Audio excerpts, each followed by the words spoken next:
तो guys current affairs funda में आप सभी का स्वागत है। मैं हूं आपके साथ अभिषेक शर्मा और आज के इस वीडियो सेशन में हम 21 मार्च तक के सभी इंपॉर्टेंट करंट अफेयर्स कवर करने वाले हैं।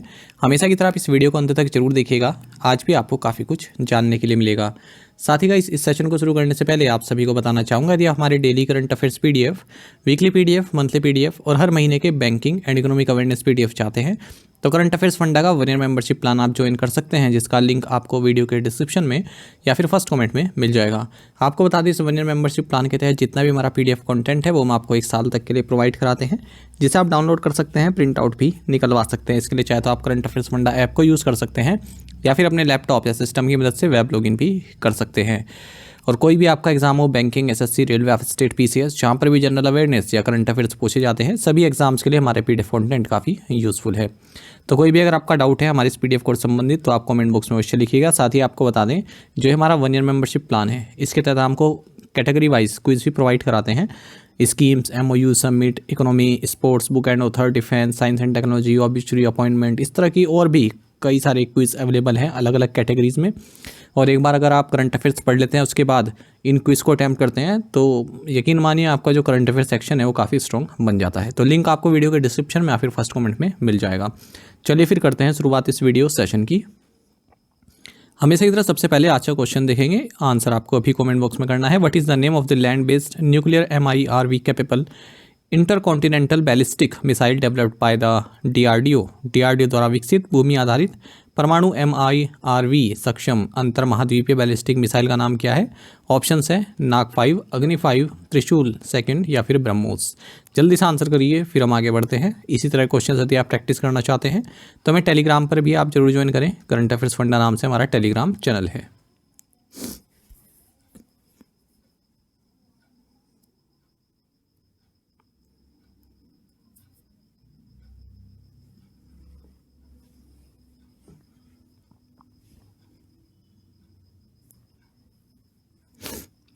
हु हैज़ बीन अवॉर्डेड संगीत कलानिधि अवार्ड 2024? संगीत कलानिधि पुरस्कार 2024 से किसे सम्मानित किया गया है? ऑप्शंस आपके सामने हैं। सही आंसर ऑप्शन ए है TM कृष्णा।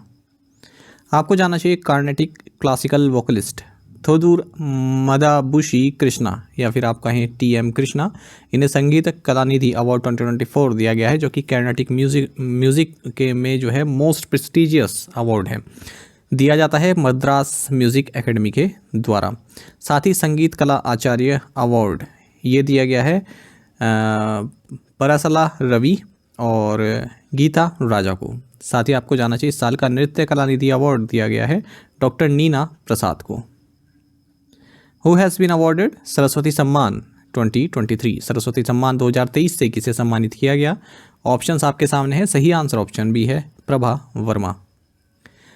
देखिए, जाने माने केरल पोइट प्रभा वर्मा, इन्हें 33rd सरस्वती सम्मान 2023 दिया गया है रुद्र सात्विकम के लिए, जो कि मलयालम में लिखा गया है। आपको बता दें, जो अवार्ड है के बिरला फाउंडेशन द्वारा इंस्टीट्यूट किया गया है और 15 लाख रुपए का इसमें कैश प्राइज़ दिया जाता है।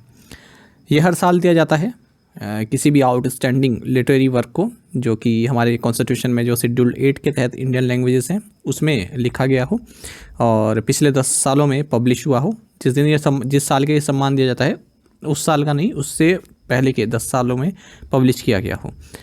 पहले बार ये सम्मान दिया गया था हरिवंश राय बच्चन को। इनकी जो ऑटोबायोग्राफी का जो टोटल 4 वॉल्यूम है उनके लिए, 4 वॉल्यूम है इनका, क्या भूलूं क्या याद करूं, नींद का निर्माण फिर, और बसेरे से दूर, और 10 द्वार से सोपन तक। When is the International Day for the Elimination of Racial Discrimination Observed? नस्लीय भेदभाव उन्मूलन के लिए अंतर्राष्ट्रीय दिवस कब मनाया जाता है? ऑप्शंस आपके सामने है। सही आंसर ऑप्शन सी है मार्च 21। देखिए, international day for the elimination of racial discrimination ये हर साल 21 मार्च को मनाया जाता है। 1966 में यूनाइटेड नेशंस द्वारा ये डे डिक्लेयर किया गया था। 2024 में इस डे का थीम है a decade of recognition, justice and development, implementation of the international decade for people of African descent. आपको जानना चाहिए 1960 में जो साउथ अफ्रीका में जो अपार्थिक है, ठीक है, तो उसके अगेंस्ट एक प्रोटेस्ट हुआ, शांति प्रोटेस्ट था ये, ठीक है, पीसफुल डेमोन्स्ट्रेशन था। और इसी दौरान शार्पविले साउथ अफ्रीका में ओपन फायर किया गया पुलिस द्वारा, जिसमें 69 पीपल की जो है मृत्यु हो गई। तो उसी को देखते हुए ये डे मनाया जाता है। Nowruz is celebrate by various ethnic groups world wide as the, Nowruz को दुनिया भर में किस रूप में मनाया जाता है? सही आंसर ऑप्शन डी है, पर्शियन न्यू ईयर। देखिए नवरोज़ ये ईरानियन या फिर आप कह सकते हैं पर्शियन न्यू ईयर है और पूरे वर्ल्ड में अलग अलग एथनिक ग्रुप्स द्वारा मनाया जाता है। बेसिकली ये बेस्ड होता है स्प्रिंग इक्विनॉक्स पर। स्प्रिंग इक्विनॉक्स जो है फर्स्ट डे होता है जो ईरानियन सोलर हिजरी कैलेंडर है, ठीक है, उसके हिसाब से, और ये लगभग 19 से 21 तारीख के बीच में पड़ता है, ठीक है, 21 मार्च आप कह सकते हैं। और जो नौरोज़ है ये जोरेस्ट्रियंस, बहाईस और सब मुस्लिम कम्युनिटीज़ के लिए काफ़ी हॉलीडे रहता है और नौरोज़ का मतलब होता है न्यू डे। आपको जाना चाहिए जो स्प्रिंग इक्विनोस का ये टाइम होता है, यानी कि जो सन है वो इक्वेटर को क्रॉस करके सदर्न हेमिस्फेयर से नदर्न हेमिस्फेयर की ओर मूव करता है। नौरोज़ को साल 2016 में representative list of the intangible cultural heritage of humanity में भी इंस्क्राइब किया गया। अच्छा, आपको ये भी जानना चाहिए कि जो जुडाइज्म का जो न्यू ईयर होता है उसको बोलते हैं रोश हशाना। व्हाट इज़ ऑब्जर्व ऑन 21 मार्च, 21 मार्च को क्या मनाया जाता है?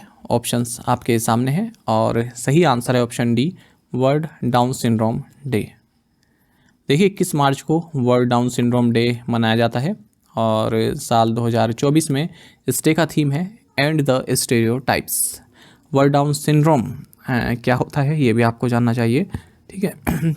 जब किसी इंडिविजुअल में एक्स्ट्रा पार्शियल या फिर होल कॉपी बन जाए क्रोमोसोम 21 की तो उसको बोलते हैं डाउन सिंड्रोम। हालांकि अब तक ये पता नहीं चल पाया कि क्यों ऐसा होता है, ठीक है, लेकिन ये हमेशा ह्यूमन कंडीशन में जो है पाया जाता है, ठीक है, और काफ़ी रेयर होता है। वैसे आप देख सकते हैं कि ये पाया जाता है 1000 में से 1 लोगों में ये पाया जाता है। अच्छा, वर्ल्ड पोइट्री डे 21 मार्च को मनाया जाता है और यूनेस्को द्वारा ये डे डिक्लेयर किया गया था 1999 को। इसका थीम अभी तक डिक्लेयर नहीं हुआ था, अगर आएगा तो असाइनमेंट क्वेश्चन में ऐड कर देंगे। When is the world sparrow day celebrated, विश्व गोरैया दिवस कब मनाया जाता है? सही आंसर ऑप्शन डी है, मार्च 20। देखिए वर्ल्ड स्पैरो डे 20 मार्च को मनाया जाता है और ये इनिशिएटिव लिया गया था nature forever society of India and ecosys action foundation France के द्वारा। 2024 में वर्ल्ड स्पैरो डे का थीम है sparrows give them a tweet chance. Who has been appointed as the group president of one Kotak by Kotak Mahindra bank, Kotak Mahindra bank द्वारा one Kotak का समूह अध्यक्ष किसे नियुक्त किया गया? ऑप्शंस आपके सामने है, सही आंसर ऑप्शन सी है, जयदीप हंसराज। कोटक महिंद्रा बैंक ने कोटक सिक्योरिटी के MD and CEO Jaydeep Hansraj को ग्रुप प्रेसिडेंट बनाया है वन कोटक का। 1 अप्रैल 2024 से इनका ये कार्यकाल शुरू होगा। One Kotak is a term used by the bank for its internal framework for inter group synergies and cross selling opportunities. Kotak bank MD and CEO is Ashok Vaswani. साथ ही आपको जानना चाहिए एनबीएफसी पूनावाला फिनकॉर्प ने अनाउंस किया है कि अरविंद कपिल हमारे एमडी एंड सीईओ होंगे। माफ कीजिएगा। Which institute release the democracy report 2024, किस संस्थान ने डेमोक्रेसी रिपोर्ट 2024 जारी की? सही आंसर ऑप्शन है वीडैम इंस्टीट्यूट। देखिए university of Gothenburg Sweden based V Dem यानी कि वैराइटीज ऑफ डेमोक्रेसी इंस्टीट्यूट ने डेमोक्रेसी रिपोर्ट 2024 जो है जारी की है और वर्ल्ड वाइड जो डेमोक्रेटिक फ्रीडम्स है उसको ये ट्रैक करती है, कैसी स्थिति है देशों में। ये जो इंस्टीट्यूट है इसकी स्थापना स्टेफन आई लिंडबर्ग द्वारा साल 2014 में की गई थी। आपको बता दें ये जो वीडैम इंस्टीट्यूट है ये डेमोक्रेसी रिपोर्ट पब्लिश करता है जो कि बताता है कि डेमोक्रेटाइजेशन और ऑटोक्रेटाइजेशन का क्या क्या मतलब हाल चल रहा है पूरे वर्ल्ड में। तो 4 तरह की रिजीम इसमें इन्होंने बताई हैं। एक है लिबरल डेमोक्रेसी, दूसरा है इलेक्टोरल डेमोक्रेसी, तीसरा इलेक्टोरल ऑटोक्रेसी, चौथा है क्लोज्ड ऑटोक्रेसी। तो भारत जो है 104वें नंबर पर है लिबरल डेमोक्रेसी में और 110वें नंबर पर इलेक्टोरल डेमोक्रेसी इंडेक्स में, 92 पर है लिबरल कंपोनेंट इंडेक्स में। अच्छा, जो एलडीआई है ये both liberal and electoral aspect को कवर करता है डेमोक्रेसी के और 71 इंडिकेटर्स पर ये जो है आधारित है। की फाइंडिंग्स देख लेते हैं क्या क्या इस रिपोर्ट में सामने निकल कर आया है। इसमें बताया कि 2023 में 42 कंट्रीज़ यानी कि वर्ल्ड के जो टोटल पॉपुलेशन का 35% इन कंट्रीज़ में है, 42 कंट्रीज़ में ये ऑटोक्रेटाइजेशन के तहत है, ठीक है, और 71% ऑफ वर्ल्ड पॉपुलेशन यानी कि 5.7 बिलियन पीपल ये ऑटोक्रेसीज में रहते हैं। पिछले 10 सालों में 48% की वृद्धि हुई है। और जो एवरेज पर्सन आज आज के टाइम में जो डेमोक्रेसी एंजॉय कर रहा है वो 1985 के लेवल पर पहुंच चुकी है, ठीक है, यानी कि इतना ओपन नहीं है। और शार्पेस्ट डिक्लाइन जो देखा गया है वो eastern Europe, south and central Asia में देखा गया है। रिपोर्ट में ये भी बताया गया है कि जो 3 वर्स्ट अफेक्टेड कंपोनेंट है डेमोक्रेसी के, वे हैं freedom of expression, clean election and freedom of association civil society. India जो कि इलेक्टोरल ऑटोक्रेसी बताई गई थी 2018 में, ये और डिक्लाइन होकर अब वन ऑफ द वर्स्ट ऑटोक्रेटाइजर्स बन गई है।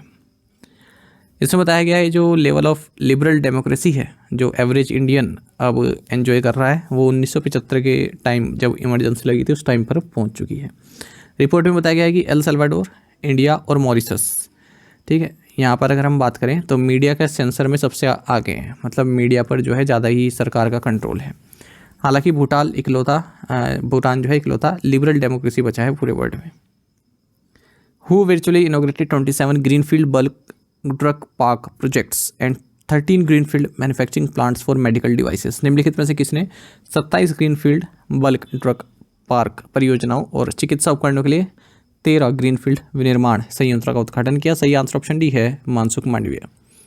देखिए डॉक्टर मनसुख मांडविया जो कि union minister for chemicals and fertilizers and health and family welfare हैं, इन्होंने वर्चुअली न्यू दिल्ली में 27 greenfield bulk drug park projects और 13 greenfield manufacturing plants for medical devices को जो है पूरे देश भर में इनोग्रेट किया है। जो PLI स्कीम है यूनियन गवर्नमेंट की, उसके तहत 48 क्रिटिकल बल्क ड्रग्स आइडेंटिफाई की गई हैं जिन्हें भारत में ही बनाया जाएगा। आपको बता दें इसमें ये भी इन्होंने बताया कि भारत जल्द ही जो कॉमन एंटीबायोटिक पेनिसिलिन जी है इसकी मैन्युफैक्चरिंग भी अब स्टार्ट करेगा 2024 में, ठीक है। लास्ट टाइम 3 दशक पहले जो भारत में इसका लास्ट प्लांट था इसको मैन्युफैक्चर करने का, वो शट डाउन हो चुका था। पेनिसिलिन जी आपको बता दें एक्टिव फार्मास्यूटिकल इंग्रेडिएंट यानी कि API है। API मतलब जिससे और भी कई सारी एंटीबायोटिक्स को मैन्युफैक्चर किया जा सकता है। फिलहाल जो चाइना का हुबई प्रोविंस है इसे जो है हब बताया जाता है API मैन्युफैक्चरिंग इंडस्ट्री का। इंडिया 3rd लार्जेस्ट प्लेयर है ड्रग्स एंड फार्मास्यूटिकल्स के क्षेत्र में अगर हम वॉल्यूम वाइज देखें, ठीक है। फिलहाल 2022-23 तक जो भारत में फार्मास्यूटिकल इंडस्ट्री का जो साइज़ है ये $50 बिलियन का है और 50% हम एक्सपोर्ट करते हैं अपने प्रोडक्शन का। इसका साइज़ 2030 तक $130 बिलियन पहुंच जाएगा। इंडिया वर्ल्ड का लार्जेस्ट प्रोवाइडर है जेनेरिक मेडिसिन का, अगर हम वॉल्यूम वाइज बात करें। टोटल ग्लोबल सप्लाई का 20% भारत की ओर से जाता है। भारत को फार्मेसी ऑफ वर्ल्ड भी कहते हैं, आप सभी जानते हैं। India's first integrated oil palm processing unit by 3F Oil Palm has commenced operations in which state? 3F Oil Palm द्वारा भारत की पहली एकीकृत ऑयल पाम प्रसंस्करण इकाई ने किस राज्य में परिचालन शुरू किया है? ऑप्शंस आपके सामने है, सही answer option D Arunachal Pradesh. देखिए इंडिया की जो first integrated oil palm processing unit है इसने अपना ऑपरेशन शुरू कर दिया है और इसका जो ऑपरेशन है ये किया जा रहा है 3F ऑयल पाम के द्वारा अरुणाचल प्रदेश में, ठीक है। तो एडिबल ऑयल में हम सेल्फ रिलायंस बनना चाहते हैं, खुद का हमारे जो है मैंने यहाँ से पाम ऑयल हम जो है बना सकें। आप सभी जानते हैं पाम ऑयल जो है ऑयल पाम फ्रूट से बनता है और कुकिंग में, कॉस्मेटिक्स में, प्रोसेस्ड फूड में, बायोफ्यूल में कोई ऐसी जगह नहीं है जहाँ पर पाम ऑयल ना हो, ठीक है, हर जगह है। और शरीर में इसका नुकसान भी रहता है, पर ये सस्ता मिलता है, ठीक है। सस्ता इसलिए मिलता है क्योंकि आसानी से इसको किसी भी तरह की माफ़ कीजिएगा भूमि में इसको उगाया जा सकता है। इवन बंजर भूमि में भी इसको उगा सकते हैं। इसके जो ट्री होते हैं, है ना, और जहाँ और ट्रीज़ को मतलब अगर इसका हम कोई अल्टरनेटिव ट्री देखें, ठीक है, ऑयल के लिए, ठीक है, तो उसको करने में 5 गुना ज़्यादा मेहनत लगेगी, 10 गुना ज़्यादा मेहनत लगेगी जितना कि इसको लगती है, उससे 5-10 गुना ज़्यादा, ठीक है। तो इसलिए सस्ता है क्योंकि प्रोडक्शन आसानी से हो जाता है ना। कोई ज़्यादा इसमें हार्ड आपको लेबर की ज़रूरत नहीं पड़ती, इतना इनपुट इतना नहीं है, तो इसलिए सस्ता भी मिलता है। और कई सारे प्रोडक्ट्स में आप देखते भी हैं इस मिला रहता है अलग अलग नाम से। इंडोनेशिया और Malaysia 90% of global palm oil produce करती हैं, जिनमें से इंडोनेशिया जो है लीडर है इस क्षेत्र में। भारत में आंध्र प्रदेश, तेलंगाना और Kerala 98% of production of India contribute करता है। What is the name of the specialized technology unit raised by the Indian army? भारतीय सेना द्वारा स्थापित विशेष प्रौद्योगिकी इकाई का नाम क्या है? ऑप्शंस आपके सामने, सही आंसर ऑप्शन डी है, signals technology valuation and adaptation group, stake.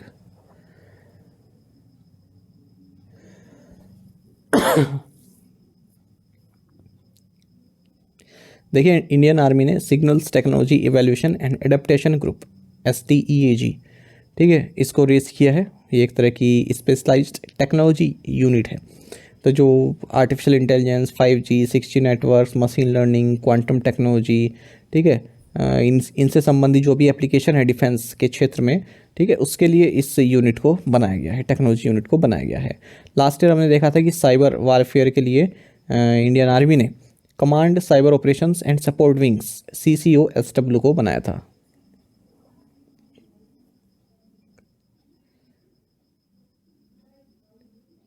What is the purpose of $23.27 million line of credit agreement between Guyana government and the Export-Import Bank of India? Guyana सरकार और भारतीय निर्यात आयात bank के बीच 23.27 million अमेरिकी dollar की क्रेडिट लाइन समझौते का उद्देश्य क्या है? ऑप्शंस आपके सामने। सही आंसर ऑप्शन डी है, प्रोक्योरमेंट ऑफ 2 एयरक्राफ्ट। आपको जानना चाहिए, गयाना गवर्नमेंट ने एक line of credit agreement sign किया है 23.27 मिलियन $, का export import bank of India के साथ, एक्सिम बैंक के साथ। इसके तहत ये 2 एयरक्राफ्ट को प्रोक्योर करेगी भारत से, और इसके लिए ये हिंदुस्तान एरोनॉटिक्स लिमिटेड से 2 HAL डोर्नियर 228 प्लेन्स को परचेज करने वाली है। How much is Axis bank contributing to support the Tata memorial supported national cancer grid? Tata memorial समर्थित नेशनल कैंसर ग्रिड को समर्थन देने में एक्सिस बैंक ने कितनी राशि का योगदान दिया है? सही आंसर ऑप्शन भी है, 100 करोड़ रुपीज़। देखिए, एक्सिस बैंक ने 100 करोड़ रुपीज़ प्लेज किए हैं नेशनल कैंसर ग्रिड के लिए, जो कि 300 कैंसर सेंटर्स की एक पूरी चैन है, और इसको कोऑर्डिनेट करता है टाटा मेमोरियल हॉस्पिटल। तो 5 ईयर की ये पार्टनरशिप रहने वाली है, जिससे कैंसर केयर जो है और अच्छी हो सके, एडवांस कैंसर रिसर्च बन सके।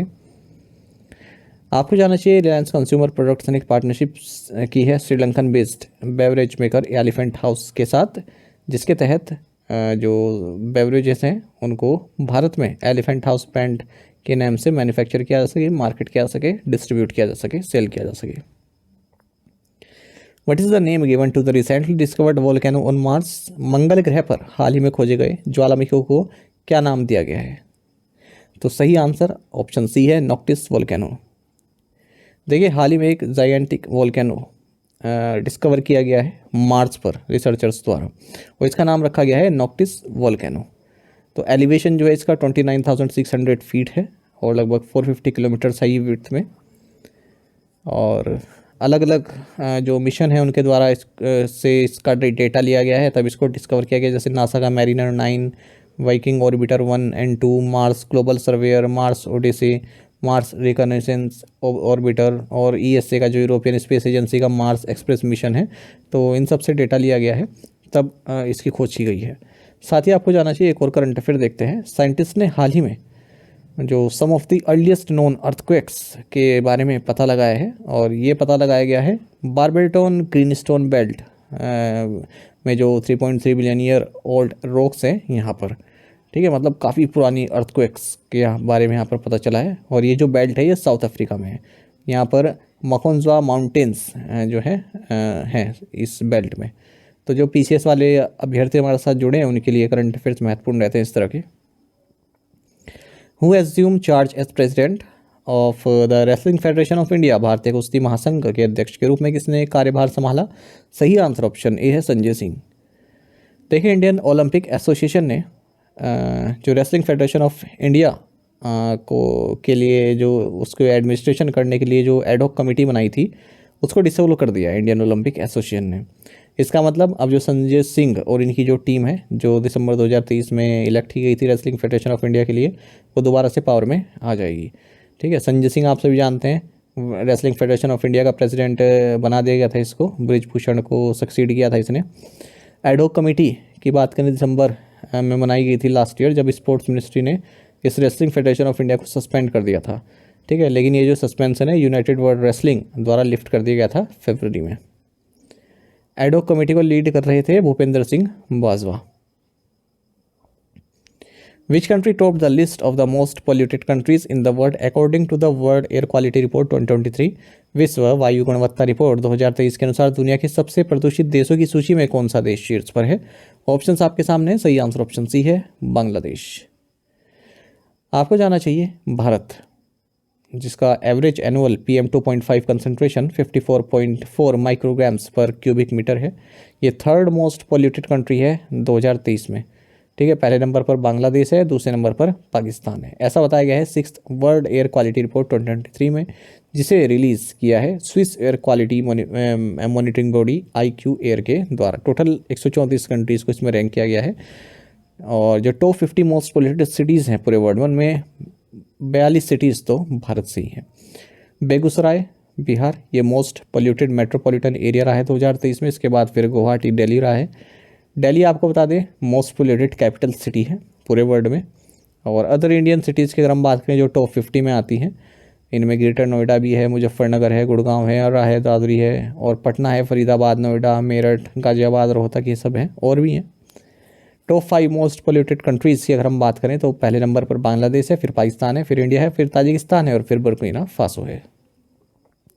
7 कंट्रीज़ जो WHO के जो एनुअल PM 2.5 गाइडलाइन है इसको जो मैच करती हैं वो है Australia, Estonia, Finland, Canada, Iceland, Mauritius and New Zealand. आपको जानना चाहिए Africa most under represented continent है। लगभग 1/3 ऑफ द पॉपुलेशन अभी भी अच्छी एयर क्वालिटी का डेटा जो है यहाँ पर लैक करते हैं। 10 out of the top 11 most polluted cities in the world are from India. अगर हम टॉप 11 पोल्यूटेड सिटीज़ की बात करें तो उनमें से 10 तो भारत से ही हैं। जो एक बची है वो लाहौर है, पाकिस्तान की। पहली बार ऐसा हुआ है जब कनाडा को मोस्ट पोल्यूटेड कंट्री बताया गया है नदर्न अमेरिका में। बाकी आपको जानना चाहिए, जैसे मैंने आपको पहले ही बताया कि WHO ने जो एनुअल PM 2.5 कंसंट्रेशन की जो गाइडलाइन लेवल बताया है वो 5 माइक्रोग्राम्स पर क्यूबिक मीटर है। प्रीवियस असाइनमेंट क्वेश्चन के आंसर देखेंगे। द हेमोग्लोबिन A1C टेस्ट और the HbA1c test is use to detect what health condition? Answer is diabetes. India's Numaligarh refinery opened its first overseas liaison office in Dhaka, Bangladesh. Which country now stands as the world's second largest producer of mobile phones at the end of the decade 2014-2024? India. Union Minister Dr. Jitendra Singh inaugurated National Speed Breeding Crop Facility at the National Agri-Food Biotechnology Institute in Mohali. Which distinguished para-archer and Arjuna Award has been announced? Election Commission of India National PWD icon. Answer is शीतल देवी। आप में से कई students ने बिल्कुल सही answer किया है। इस तरह से आप पार्टिसिपेट करते रहिए। चलिए आज के असाइनमेंट क्वेश्चन देखेंगे। Where is India's first ayurvedic restaurant located? Which state launched Mission 414 to boost voter turnout? Where was the first Formula 4 car racing event held in Kashmir? Tamilisai Sundararajan resigned as the governor of which state? Which city has been recognized as UNESCO's World Book Capital for 2024? इन पांचों questions के answer आपको comment box में देने हैं। यदि आपको एक question का आंसर भी आता है तो भी आप हमें कमेंट बॉक्स में अवश्य बताइएगा। साथ ही आप करंट अफेयर्स फंडा को टेलीग्राम पर भी ज्वाइन कर सकते हैं। यहाँ पर रेगुलर वीडियो अपडेट्स और करंट क्विज हम आप सभी के लिए डालते रहते हैं। साथ ही डिस्कशन ग्रुप में आप किसी भी क्वेश्चन का सोल्यूशन पा सकते हैं। Thank you guys.